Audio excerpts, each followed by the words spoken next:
Invisible hand, suatu istilah yang berasal dari pemikiran seorang filsuf dan ekonom asal Skotlandia yang hidup pada abad ke-18, yaitu Adam Smith. The Wealth of Nations, tahun 1776, merupakan karyanya yang sangat fenomenal. Sebuah buku yang dianggap sebagai fondasi ilmu ekonomi modern. Revolusi industri pada abad ke-18 menyebabkan Eropa mengalami perubahan yang besar. Sistem ekonomi yang lama, berbasis kerajaan serta monopoli, mulai tergantikan oleh semangat perdagangan bebas. Banyak pertanyaan dari kalangan masyarakat. Jika bukan raja atau pemerintah yang mengatur ekonomi, bagaimana masyarakat bisa tetap makmur dan tertib? Dan Adam Smith coba menjawab pertanyaan itu. Dalam pengamatannya, Adam Smith memperhatikan bahwa ketika seseorang bekerja untuk kepentingan dirinya sendiri, tanpa bermaksud membantu orang lain, justru tindakannya seringkali membawa manfaat bagi masyarakat secara keseluruhan.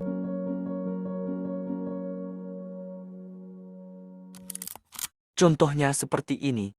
Ada seorang penjual roti, di mana tidak membuat roti karena ia peduli pada laparnya orang lain, tetapi karena ia ingin mendapatkan keuntungan.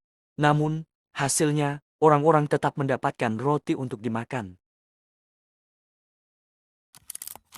Maka dari situlah, Adam Smith menyimpulkan bahwa mekanisme pasar bebas, di mana setiap individu mengejar keuntungan pribadi, bisa menciptakan keseimbangan alami antara penawaran dan permintaan, tanpa perlu dikendalikan secara ketat oleh pemerintah.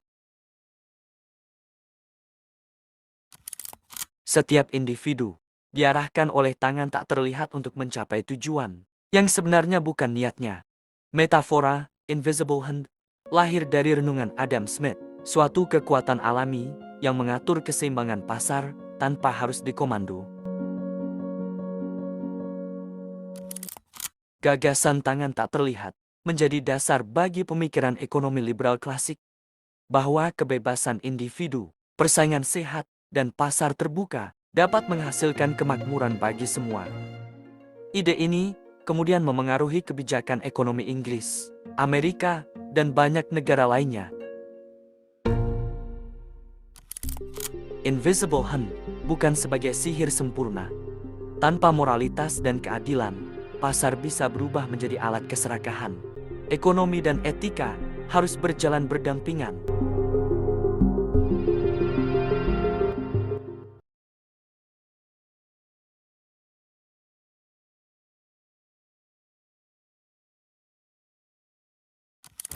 Dunia menjadi berubah dengan cepat ketika Adam Smith menerbitkan bukunya pada tahun 1776.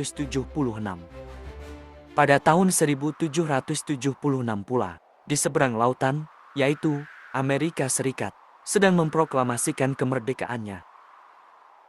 Prinsip yang dipegang para pendiri Amerika, seperti kebebasan, hak individu, dan kesempatan yang sama, ternyata sejalan dengan semangat pemikiran Adam Smith tentang kebebasan ekonomi.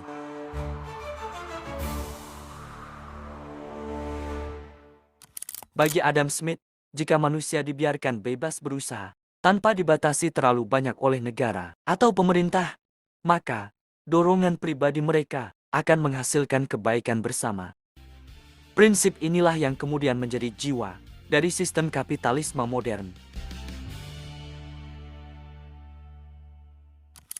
Bahkan, setelah Adam Smith wafat pada tahun 1790, gagasannya terus berkembang di tangan para ekonom, seperti David Ricardo, John Stuart Mill, dan Jean-Baptiste Say.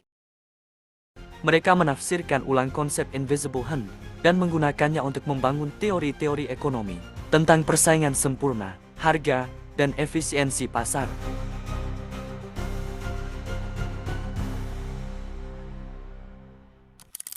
Di Inggris, ide ini menjadi dasar munculnya kebijakan laissez-faire yang dicetuskan di Prancis yang memiliki arti biarkan saja berjalan.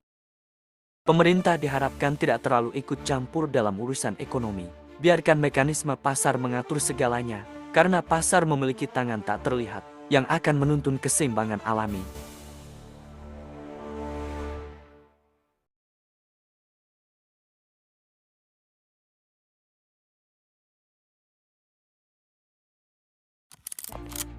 Namun, ketika revolusi industri meluas, dunia mulai melihat sisi lain dari kebebasan ekonomi. Pabrik-pabrik menjadi tumbuh sangat pesat, dan begitu pula kemiskinan di kalangan buruh. Anak-anak pun banyak bekerja di tambang, wanita kehilangan haknya, dan kesenjangan antara pemilik modal dan pekerja yang semakin lebar. Para pemikir seperti Karl Marx mulai mengkritisi, dalam pandangannya, bahwa pasar bisa menata dirinya sendiri. Karl Marx menilai bahwa tangan tak terlihat tidak lagi membawa keadilan, tetapi justru menuntun dunia pada keserakahan dan penindasan.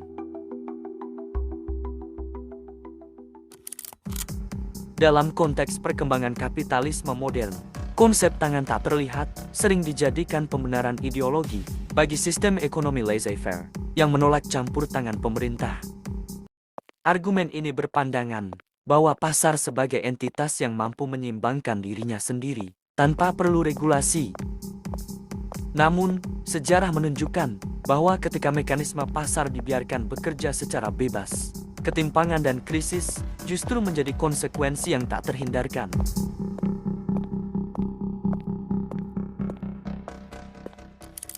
Revolusi industri di abad ke-18 dan ke-19 menjadi contoh nyata bagaimana pencarian keuntungan individu dapat mengakibatkan eksploitasi tenaga kerja, kerusakan lingkungan, dan kemiskinan struktural.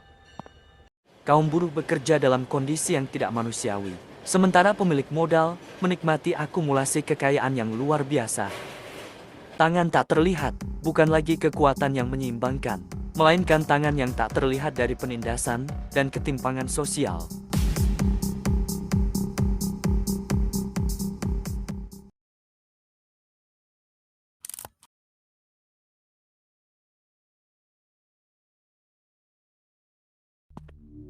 Dua abad setelah Adam Smith menulis The Wealth of Nations, dunia telah berubah melampaui imajinasi siapapun di zamannya.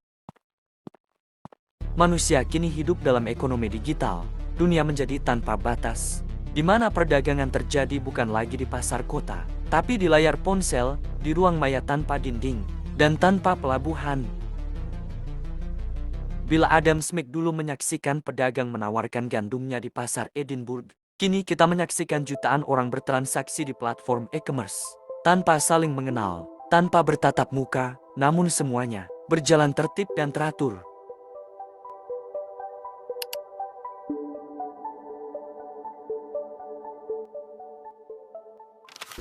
Namun masih seperti dulu, ada yang belum berubah. Semua digerakkan oleh keinginan pribadi.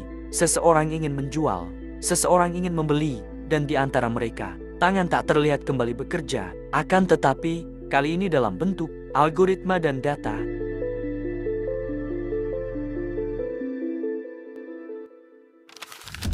Dalam dunia digital, invisible hand memiliki bentuk yang lebih abstrak. Invisible hand bukan sekadar kekuatan alami dari pasar, melainkan dalam bentuk kecerdasan buatan dan algoritma rekomendasi yang menuntun manusia tanpa disadari. Di media sosial, algoritma memilih konten yang membuat kita betah menatap layar. Di toko online dalam marketplace, sistem rekomendasi menunjukkan barang yang kita inginkan. Bahkan sebelum kita sadar menginginkannya, timbul impulse buying. Invisible hand seakan-akan kini telah berevolusi menjadi tangan digital. Dingin, cepat, dan nyaris tak tersentuh oleh manusia. Jutaan keputusan kecil dari pengguna internet setiap hari membentuk arah dunia. Apa yang populer, apa yang laku, bahkan apa yang dianggap benar. Ketika banyak orang memutuskan menonton satu video, algoritma menaikkannya, menjadikannya viral. Ketika jutaan orang membeli satu merek, harga sahamnya bisa melonjak. Ketika kepercayaan hilang pada satu perusahaan, nilainya bisa runtuh.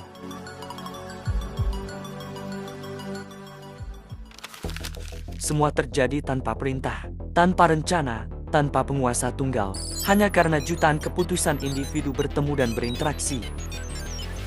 Itulah wujud modernisasi dari invisible hand, kesadaran kolektif manusia dalam jaringan global.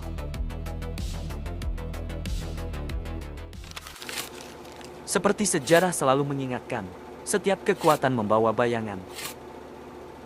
Di balik keajaiban pasar digital, ada kekhawatiran baru, di mana data dimonopoli, privasi dikorbankan, dan keputusan manusia diarahkan oleh sistem yang tak mereka pahami. Invisible Hand bisa saja dimanipulasi oleh perusahaan raksasa, oleh iklan tersembunyi, bahkan oleh algoritma yang diciptakan untuk mengendalikan perilaku.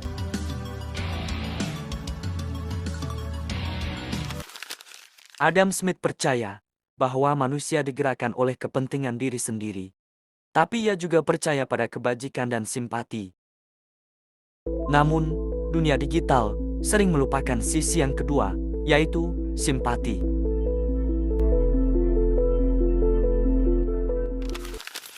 Kini, dalam ekonomi modern, berusaha mencari keseimbangan baru. Bagaimana menciptakan pasar digital yang bebas namun etis, efisien namun adil, dan otomatis, namun tetap manusiawi. Apakah kita membutuhkan tangan ketiga? Bukan hanya tangan tak terlihat dari pasar, atau tangan terlihat dari pemerintah, tapi juga tangan moral masyarakat yang menuntun arah teknologi. Dan, mungkin saja, selama manusia masih berusaha mencari kebaikan di tengah kepentingan pribadi, tangan tak terlihat itu tidak akan pernah benar-benar hilang.